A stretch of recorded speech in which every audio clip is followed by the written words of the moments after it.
السلام علیکم، سیمریشس ٹاک پہ آپ کو خوش آمدید۔ اگر آپ اس چینل پر نئے ہیں تو چینل کو سبسکرائب کرنا، ویڈیو کو لائک اور شیئر کرنا اور بیل آئیکن کو پریس کرنا مت بھولیں۔ تو چلے بڑھتے ہیں اپنے ناول سراب کی قسط نمبر 11 کی طرف۔ انشاءاللہ میری بیٹی اسکالر بنے گی، صدیقی صاحب نے مسکرا کر اپنا ہاتھ فجر کے سر پر رکھا تھا۔ عارف صاحب بے اختیار اس معصوم سی خواہش پر مسکرائے تھے۔ ماشاءاللہ صدیق، تمہاری بیٹی تو کافی اچھی باتیں کرتی ہے۔ کون سکھاتا ہے بیٹا آپ کو اتنی اچھی باتیں؟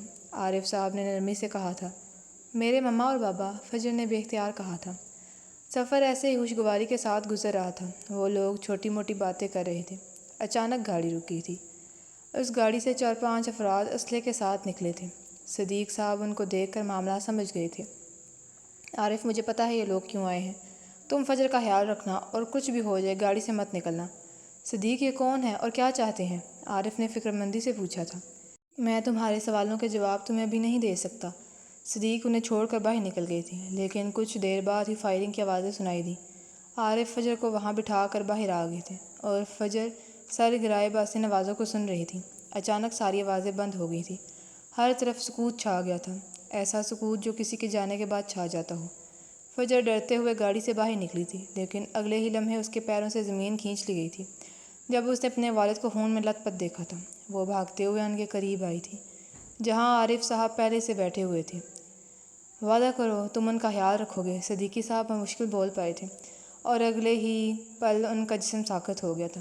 بابا میری طرف دیکھیں، بابا پلیز آنکھیں کھولیں۔ فجر روتے ہوئے ان کا چہرہ تھپک رہی تھی، لیکن ان کے بدن سے سانسوں اور روح کا رشتہ ٹوٹ گیا تھا۔ وہ چلا رہی تھی، بابا آنکھیں کھولیں، اٹھ جائیں بابا۔ لیکن کیا مرنے والے بھی کسی کے کہنے سے زندہ ہوئے ہیں؟ وہ کسی کی پکار پر واپس نہیں آتے، کیونکہ اگر ایسا نہ ہوتا تو آج ایک بیٹی کی پکار پر اس کا باپ اٹھ جاتا۔ لیکن نہیں، یہ تو اس کا باپ نہیں تھا، یہ تو ایک بے جان جسم تھا۔ جو چیز مطلب کی تھی وہ تو یہاں موجود ہی نہیں تھی۔ شہریار ہسپتال سے سیدھا گھر آیا تھا۔ حلیمہ بیگم اس کو دیکھ کر بے اختیار اس کی طرف آئی تھیں۔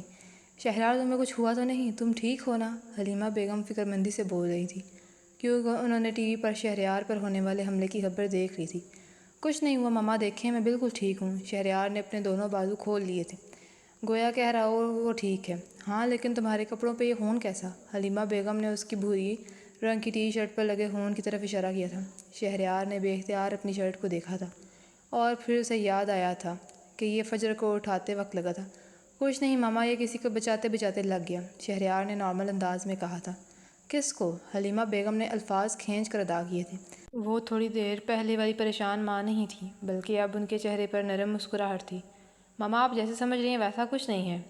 شی از جسٹ مائی پی، اور مائی کا لفظ کہتے ہوئے شہریار کی مسکراہٹ مزید گہری ہوئی تھی۔ میں نے تو کچھ نہیں کہا، ویسے نام کیا ہے اس کا؟ حلیمہ بیگم نے پہلے انجان بنتے ہوئے کہا اور پھر تشویش سے پوچھا تھا۔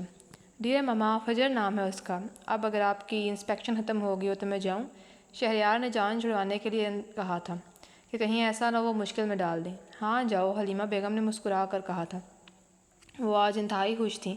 ان کا ایک بیٹا کسی کے لیے سیریس ہوا تھا اور دوسرا جو کہتا تھا اس کا دل پتھر ہے، آج کسی نے اس کے اندر کوئی جذبہ جگایا تھا۔ بہرحال یہ تبدیلیاں نظر انداز کرنے والی تو نہیں تھیں۔ فجر اس وقت ڈریسنگ ٹیبل کے سامنے کھڑی اپنے زخم کا معائنہ کر رہی تھی۔ اس وقت گھر میں وہ اکیلی تھی۔ وہ ابھی کسی بہانے کا سوچ ہی رہی تھی جو اسے سعدیہ بیگم کے سامنے بنانا تھا۔ وہ اسی سوچ میں تھی کہ اس کا فون بجا۔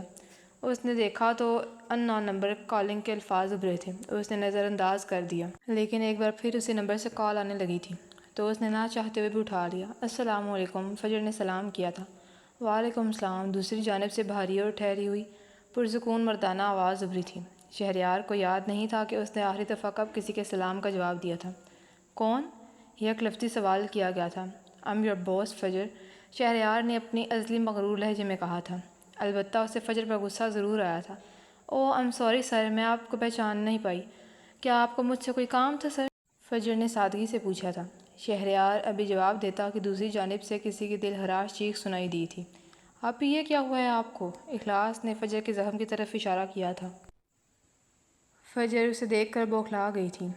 سر I will call you back in a while، اس نے بس اتنا کہا اور فون رکھ دیا۔ گڑیا کچھ بھی نہیں ہے، یہ صرف معمولی سے زخم ہے، فجر نے اخلاص کو پرسکون کرنے کے لیے کہا تھا، جو ابھی تک دروازے میں شل سی کھڑی تھی۔ لیکن آپ یہ ہوا کیسے؟ اخلاص تھوڑا آگے بڑھ کر بولی تھی۔ کچھ نہیں گڑیا، میں نے تمہیں اس حلق کے بارے میں بتایا تھا نا، تو آج اس پر کسی نے حملہ کر دیا۔ فجر نے نارمل انداز میں کہا تھا، جیسے کچھ ہوا ہی نہ ہو، لیکن وہ اس بات سے بے خبر تھی کہ اس کے حلق کہنے پر کسی کو آگ لگی تھی۔ کیا میں اسے حلق دکھائی دیتا ہوں؟ شہریار جو فون پر یہ سب سن رہا تھا، آئینے کے سامنے کھڑے ہو کر خود سے بڑبڑایا تھا۔ آپ ہی درد ہو رہا ہے؟ اخلاص نے فکرمندی سے پوچھا تھا۔ نہیں گڑیا، نہیں ہو رہا، تم پریشان نہ ہو، فجر نے انتہائی صفائی سے جھوٹ بولا تھا۔ کیا آپ ہی واقعی آپ کو درد نہیں ہو رہا؟ اخلاص نے جوش میں آ کر اس کے بازو پر ہاتھ رکھا تھا اور اس کی اس حرکت سے بے اختیار فجر کی چیخ نکلی تھی، اور دوسری جانب شہریار کے دل کو کچھ ہوا تھا۔ وہ بے چینی سے اٹھا تھا۔ سوری آپ ہی، آپ کو میری وجہ سے درد ہوا۔ اخلاص کی آنکھوں میں موٹے موٹے آنسو آ گئے تھے۔ دیکھو اس طرح روتے نہیں، مجھے تکلیف ہوتی ہے۔ چلو شاباش، آنکھیں صاف کرو۔ فجر اپنا درد بھول کر اسے بہلانے لگی تھی، لیکن اس کے آنسو رک ہی نہیں رہے تھے۔ دیکھو تم اس کو چھوڑو، کل ہم دونوں پارٹی کریں گے۔ فجر کے ذہن میں اخلاص کو خوش کرنے کے لیے یہ پہلی اور آخری ترکیب تھی، کیونکہ اخلاص کو ان دونوں کی پارٹیاں بہت پسند تھیں۔ سچ آپ ہی؟ اخلاص مسکرائی تھی۔ بالکل میری گڑیا، فجر بھی مسکرائی تھی، اور پھر 5 منٹ بعد اخلاص اس کے روم میں چلی گئی تھی۔ فجر بیڈ پر لیٹی ہی تھی کہ اسے شہریار کی کال یاد آئی تھی۔ اس نے جلدی سے ڈریسنگ ٹیبل پر پڑا موبائل اٹھایا تھا، لیکن اگلے ہی پل اسے اپنی سانس رکتی ہوئی محسوس ہوئی تھی، کیونکہ شہریار نے کال کاٹی ہی نہیں تھی۔ ہیلو سر، فجر نے ڈرتے ہوئے فون کان سے لگایا تھا۔ مس فجر، کل 7 بجے آپ میرے آفس میں ہونی چاہیے، شہریار غصے سے بولا تھا، اور ان کے کل کے پلان پر پانی پھیر دیا تھا۔ لیکن سر، آفس 8 بجے کھلتا ہے۔ فجر نے اپنے خشک ہوتے لبوں پر زبان پھیری تھی۔ Are you really in state to question me? Shahryar نے طنزیہ لہجے میں کہا تھا۔ سر، کیا آپ کو کچھ اور کہنا ہے؟ فجر نے سنجیدگی سے کہا تھا۔ نو مس فجر، بٹ ابھی شہریار کچھ اور کہتا کہ فجر نے غصے سے کال کاٹ دی۔ ایک تو بدتمیز ہماری باتیں سن رہا تھا، اور دوسرا مجھ پر ہی غصہ کر رہا ہے۔ فجر کو ایک بار پھر اس پر غصہ آنے لگا تھا، اور دوسری جانب اس کی اس حرکت پر شہریار لب بھیج کر رہ گیا تھا۔ سورج کی کرنوں کی تپش ابھی تیز نہیں ہوئی تھی۔ ملک ہاؤس میں اگر اخلاص کے کمرے میں جائیں تو وہ تمہیں گہری نیند میں سوئی ہوئی ملے گی۔ آج اس کا لیٹ اٹھنے کا ارادہ تھا، کیونکہ آج اس نے پلان کے مطابق یونیورسٹی نہیں جانا تھا، جس پر کل رات کسی نے پانی پھیر دیا تھا۔ اٹھو گڑیا، یونیورسٹی جانا ہے تمہیں، فجر اس کو اٹھاتے ہوئے بولی تھی۔ لیکن اپی، آپ نے کہا تھا پارٹی کریں گے، اخلاص بچوں کی طرح بولی تھی۔ شام کو کریں گے، فجر یہ کہہ کر آگے بڑھ گئی تھی۔ اب وہ ڈائننگ ٹیبل پر بیٹھ کر ناشتہ کر رہی تھی۔ سعدیہ بیگم نے ایک کارڈ اس کے سامنے رکھا تھا۔ ماما، یہ کس کی شادی کا کارڈ ہے؟ فجر نے ناشتہ کرتے ہوئے پوچھا تھا۔ یہ تمہاری شادی کا کارڈ ہے، تم دیکھ لو، تمہیں کیسا لگا؟ سعدیہ بیگم نے عام سے انداز میں کہا تھا۔ ان کی یہ بات پیچھے سے آتی اخلاص نے بھی سن لی تھی، اور شادی والی بات پر فجر کا حلق کڑوا ہو گیا تھا۔ اچھا ہے ماما، اگر آپ کو پسند ہے تو مجھے بھی پسند ہے۔ وہ یہ کہہ کر اٹھنے ہی والی تھی کہ سعدیہ نے اسے پکارا تھا۔ یہ اپنے باس کو دے دینا۔ انہوں نے کارڈ اس کی طرف بڑھایا تھا۔ کیوں، اسے دینے کی کیا ضرورت ہے؟ فجر کو ایک بار پھر غصہ چڑھ گیا تھا۔ کیا مطلب، وہ تمہارے باس ہیں؟ سعدیہ بیگم نے حیرانی سے کہا تھا۔ اچھا ٹھیک ہے ماما، ادھر دیں۔ فجر نے جان چھڑاتے ہوئے کارڈ لے لیا تھا۔ 7:30 بجے فجر شہریار کے آفس میں انٹر ہوئی تھی۔